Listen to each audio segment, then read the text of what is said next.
목사님들이 휴거라는 단어조차 사용하지 않는 이유. 교회는 종말론과 관련하여 의견의 일치를 보지 못하고 있는데 이런 불일치는 아마도 종말까지 이어질 것이다. 목사님들이 휴거라는 단어조차 사용하지 않는 이유가 다양하겠지만 두 가지 문제점을 지적하려고 한다. 첫째 이유는 리처드 미들턴이 그의 저서 새 하늘과 새 땅에서 언급한 총체적 종말론이다. 종말론 분야의 권위자인 토드 맹검은 지금까지 환난 전 휴거에 대한 세대주의자들의 강조에서 비롯된 유익은 별로 없고 미래에도 그런 강조에서 나올 유익은 더욱 더 적을 것으로 전망된다 말했다.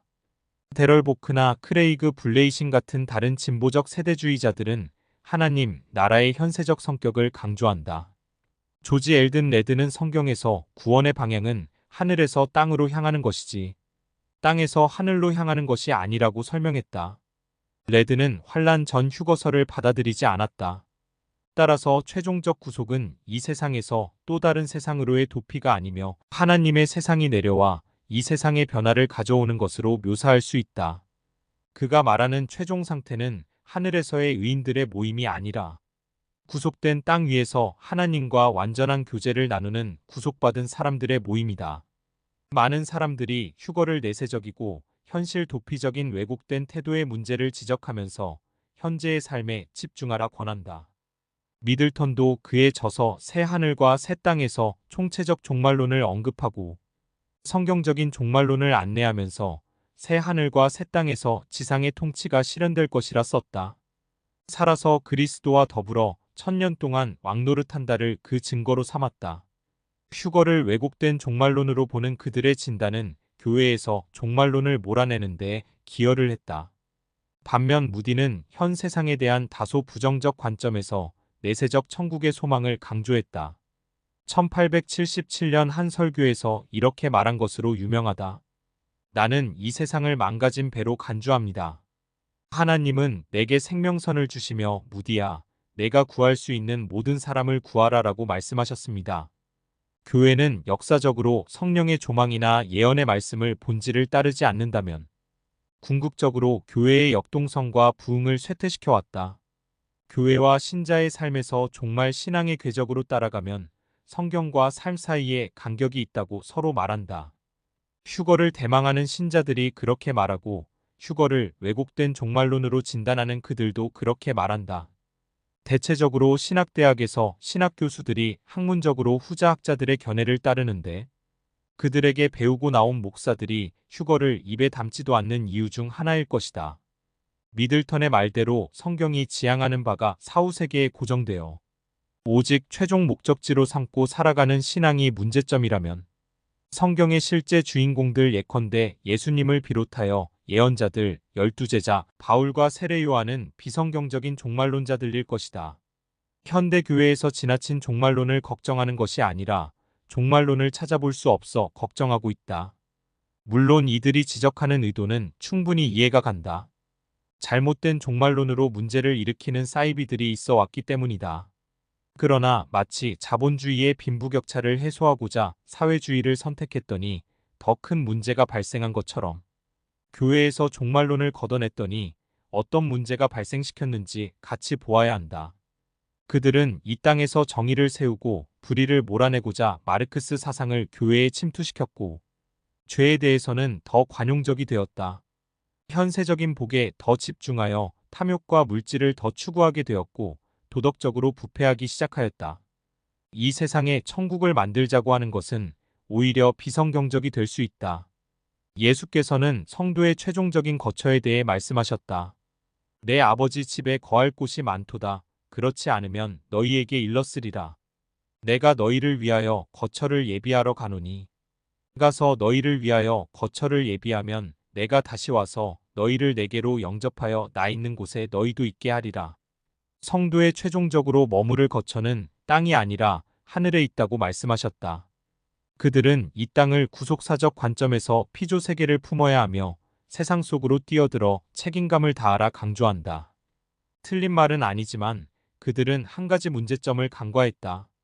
종말론적 신앙을 버리고 세상으로 뛰어든 것은 영적으로 무장해제를 당한 채 오히려 세상에 빠져버린 결과를 초래했다.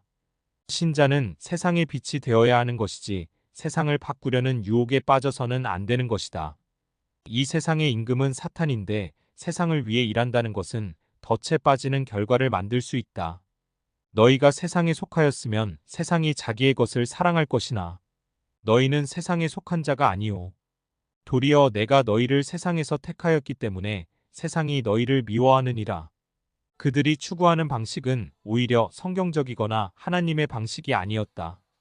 독일 교회도 신학 교수들이 이런 미혹에 빠지면서 독일 교회 전체가 무너졌다. 성령의 권능을 받고 세상으로 나가라는 예수의 가르침을 간과했다. 둘째 이유는 많은 목회자들이 무천년설을 옹호하기 때문이다. 종말론과 관련해서 전천년설은 거의 정통신앙이나 다름없어 보이지만 실제로는 무천년설을 따르는 목회자들이 많다는 사실이다. 무천년설은 휴거는 없다는 해석을 받아들인다. 천년왕국은 문자적인 천년으로 보지 않으며 그리스도의 초림부터 재림까지 전체 기간을 본다. 이런 이유로 휴거가 들어갈 자리가 없거나 지상재림 때 함께 성취될 것으로 보기에 휴거를 준비한다는 것은 사이비 시한부 종말론적 행위로 판단한다. 샘 스톤스는 개혁주의 무천년설 옹호에서 문자주의 해석과 세대주의, 전천년설을 비판하면서 부활과 휴거는 지상재림과 동시에 일어나며 분리될 수 없기 때문에 환난 전에 물리적으로 성도를 옮기는 휴거는 없을 것이라고 주장했다. 그는 또한 이스라엘과 교회의 구별과 두 목적은 배제해야 하며 70일에서 마지막 한 일회의 간극을 인정하지 않았다. 마지막으로 계시록의 대환난은 미래에 일어날 사건이 아니라 과거의 역사에서 이미 일어난 사건으로 본다.